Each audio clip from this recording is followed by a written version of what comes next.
दोस्तों, लखनऊ शहर नवाबों का शहर, जहाँ हर गली हर इमारत एक कहानी बयां करती है। पर इसी शहर में एक ऐसा स्थान भी है जहाँ रात का अंधेरा सन्नाटे से नहीं बल्कि अनजानी चीखों और परछाइयों से भरा रहता है। भैंसा कुंड शमशान घाट। सदियों से इस शमशान पर अनगिनत चिताएं जल चुकी हैं, जिनकी आत्माएं अधूरी रह गईं। वह आज भी यहीं भटकती हैं।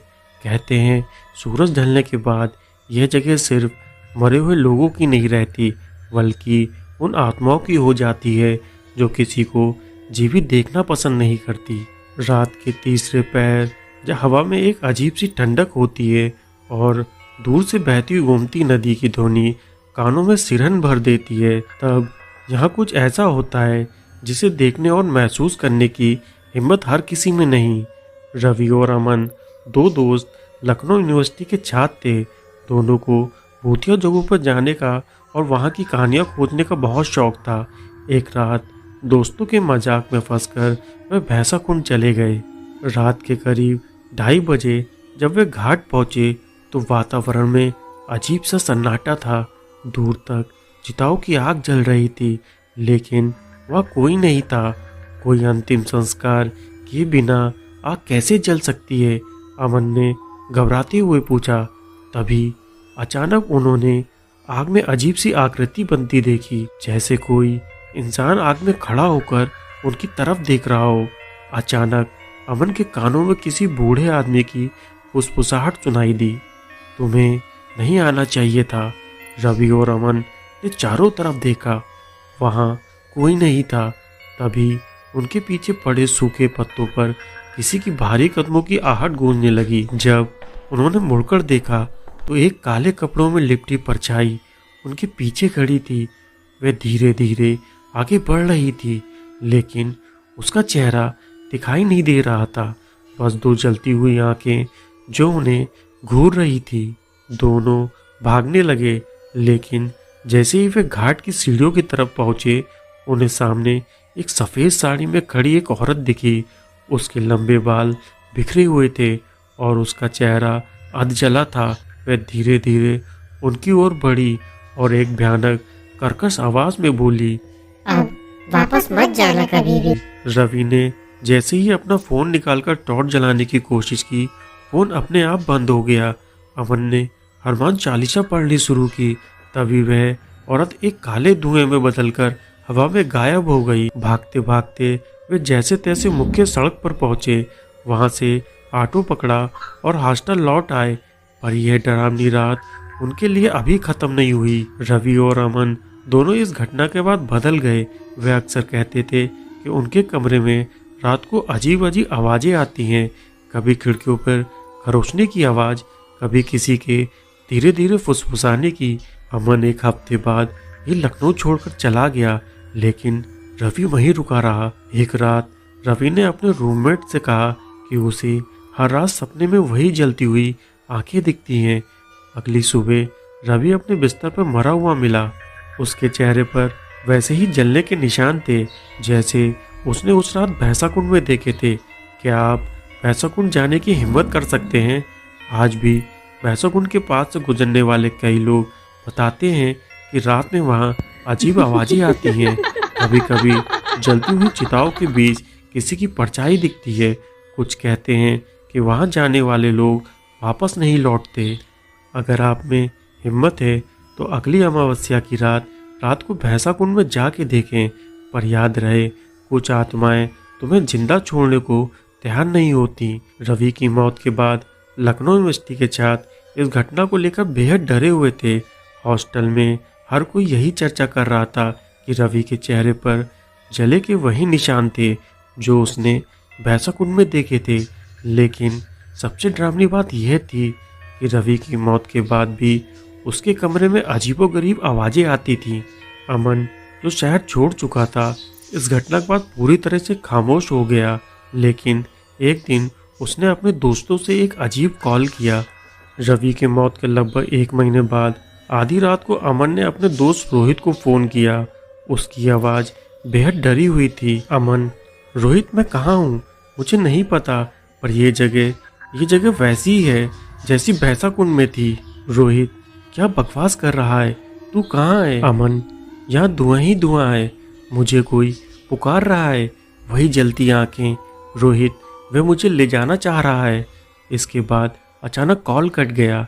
अगली सुबह जब अमन के घर वालों ने दरवाज़ा खोला तो वह अपने बिस्तर पर मृत पाया गया।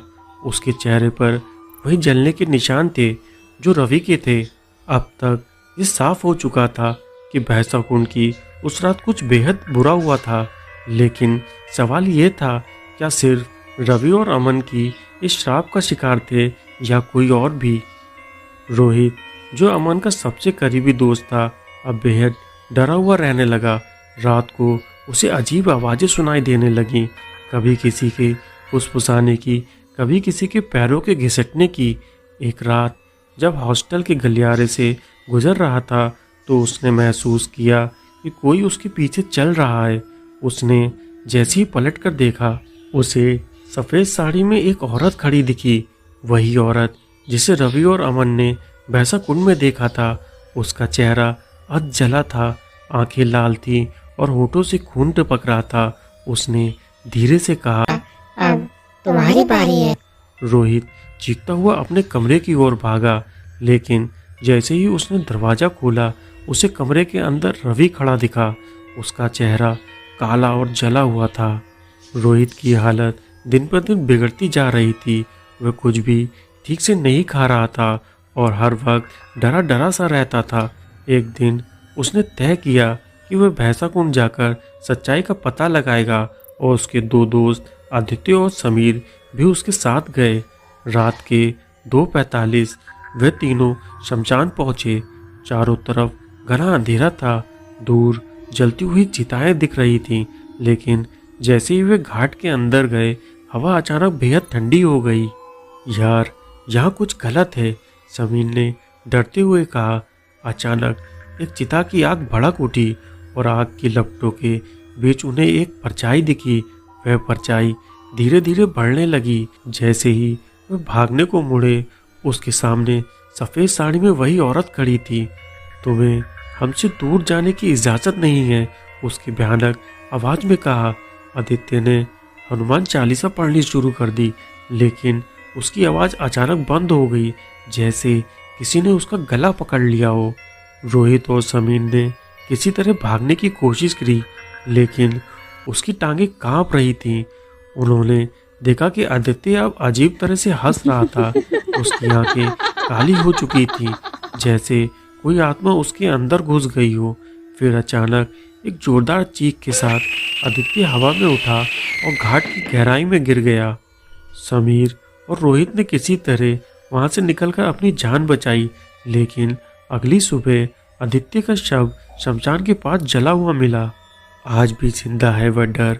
भैंसा कुंड की ये घटनाएं लखनऊ में आज भी चर्चा का विषय हैं। कई लोग कहते हैं कि रात को वहां से गुजरते हुए किसी के चीखने की आवाज़ आती है। कोई कहता है कि वहां सफ़ेद साड़ी वाली औरत अब भी चिताओं के बीच टहलती है। क्या आप भैंसा कुंड की इस श्रापित जगह पर जाने की हिम्मत करेंगे? आदित्य की मौत के बाद रोहित और समीर पूरी तरह टूट चुके थे। उन्होंने तय किया कि वे इस घटना का जिक्र किसी से नहीं करेंगे, लेकिन उसके अंदर एक अजीब सा डर घर कर चुका था। लेकिन जो श्राप भैंसा कुंड से शुरू हुआ था, वह अब और भयानक रूप लेने वाला था। रोहित और समीर हॉस्टल लौट आए, लेकिन उनकी रातें अब पहले जैसी नहीं रहीं। आधी रात को किसी की फुसफुसाने की आवाज़ें आती, खिड़कियों पर अनजानी परछाई दिखती और कमरे में जलता बल्ब अचानक बुझ जाता। एक रात ठीक 3 बजे रोहित के कमरे के दरवाजे पर जोर से दस्तक हुई। धीरे धीरे दस्तक और तेज होने लगी। रोहित हिम्मत करके दरवाजे तक गया और हल्के से खोला। बाहर कोई नहीं था, लेकिन जैसे ही उसने दरवाज़ा बंद करने के लिए मुड़ा, वह आदित्य खड़ा था। अध जला चेहरा, काले गड्ढे जैसी आंखें और फटे कपड़े। तुमने मुझे क्यों छोड़ा? आदित्य की आवाज़ एक भयानक गूंज में बदल गई। रोहित जोर से चीखते हुए पीछे गिर पड़ा, लेकिन जब उसने दोबारा देखा तो वहाँ कोई नहीं था। समीर, जो दूसरे कमरे में था, दौड़कर आया। क्या हुआ? रोहित कांपते हुए बोला। आदित्य वो वापस आ गया है। भैंसा कुंड का श्राप अब और खतरनाक हो चुका है। अब समीर भी अजीब घटनाओं का शिकार होने लगा। कभी उसे सीढ़ियों पर कोई खड़ा दिखता, कभी उसे ऐसा लगता कि कोई उसका नाम पुकार रहा है। एक रात जब समीर अपने कमरे में अकेले था तो अचानक उसके फ़ोन पर एक अनजान कॉल आई। हेलो। कोई नहीं बोला, सिर्फ धीरे धीरे सांसें लेने की आवाज़ आई। फिर एक फुसफुसाहट, पीछे देखो। समीर का खून जम गया। उसने हिम्मत करके पीछे देखा और सफ़ेद साड़ी वाली वही औरत खड़ी थी। उसके होठों से काला खून टपक रहा था और उसकी आंखों में जलती हुई चिता की आग थी। अब तुम भी हमारे साथ चलोगे। अगली सुबह समीर हॉस्टल में नहीं था। उसके कमरे के दरवाज़ा अंदर से बंद था, लेकिन जब उसे तोड़ा गया तो कमरा खाली मिला। लेकिन एक चीज़ थी जो सबसे ज़्यादा डरावनी थी। कमरे की दीवार पर खून से लिखा था, भैंसा कुंड मत जाओ वरना वापस नहीं आओगे। रोहित अब पूरी तरह से डर चुका था। उसने लखनऊ के एक पुराने तांत्रिक बाबा अमरनाथ से मिलने का फैसला किया। बाबा ने आंखें बंद कर रोहित की बात सुनी। फिर धीरे से बोले, भैंसा कुंड सिर्फ एक शमशान नहीं, ये एक श्रापित भूमि है जहाँ अनगिनत आत्माएं कैद हैं। तो इसका अंत कैसे होगा बाबा? रोहित ने घबरा कर पूछा।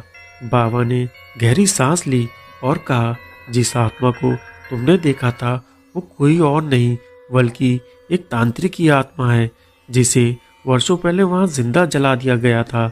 वह अब अपनी शक्ति वापस पाने के लिए आत्माओं को अपने वश में करना चाह रहा है। तो समीर को कैसे बचाया जाए?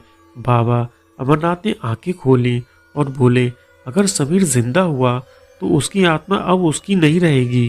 रोहित ने अपने कुछ दोस्तों के साथ मिलकर तय किया कि वे भैंसा कुंड जाकर समीर को ढूंढेंगे। आधी रात को वे फिर से उस शमशान की ओर बढ़े।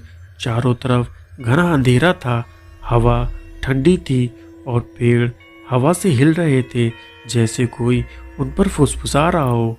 जैसे ही वे घाट के पास पहुंचे उन्हें दूर एक आदमी खड़ा दिखा। वह धीरे धीरे उनकी ओर बढ़ रहा था। समीर, रोहित ने कांपती हुई आवाज में कहा। लेकिन जब वह करीब आया तो उन्होंने देखा कि समीर का चेहरा पूरी तरह से काला पड़ चुका था। उसकी आंखों में गड्ढे थे और होठ सिले हुए थे। फिर उसने अपनी सिलाई तोड़ी और एक अजीब डरावनी आवाज में बोला, अब तुम सब मेरी जगह लेने आए हो। अचानक चिताओं की आग भड़क उठी। सफ़ेद साड़ी वाली औरत जमीन से निकल के आई और उसकी आंखें आग की तरह जलने लगी। तुम सबने गलती कर दी यहाँ आकर। जैसे ही मैं उनकी तरफ बढ़ा, बाबा अमरनाथ ने अचानक अपनी माला जमीन पर फेंकी और एक मंत्र पढ़ा। चारों ओर हवा का जोर बढ़ गया। घाट की चिताएं भड़कने लगी और तांत्रिक की आत्मा जोर जोर से चीखने लगी। समीर, जो अब पूरी तरह से आत्मा के वश में था, जमीन पर गिर गया और उसके मुंह से काला धुआं निकलने लगा। मुझे मत रोको, मैं वापस आऊँगा। तांत्रिक की आत्मा गायब हो गई और उसके साथ ही वह सफ़ेद साड़ी वाली औरत भी धुएं में बदलकर विलीन हो गई। क्या ये सच में ख़त्म हुआ? समीर बेहोश था लेकिन जिंदा था। रोहित और बाकी दोस्त उसे उठाकर भाग निकले, लेकिन जब वे भैंसा कुंड से बाहर निकले तो अचानक समीर ने अपनी आंखें खोली। उसकी आंखों में वही जलती हुई आग थी। शायद भैंसा कुंड का श्राप अभी खत्म नहीं हुआ था। क्या समीर पूरी तरह ठीक हो जाएगा या फिर तांत्रिक की आत्मा ने उसे पूरी तरह से वश में कर लिया है? क्या भैंसा कुंड का रहस्य हमेशा के लिए दफन किया जा सकता है? जानने के लिए अगले भाग का इंतज़ार करें।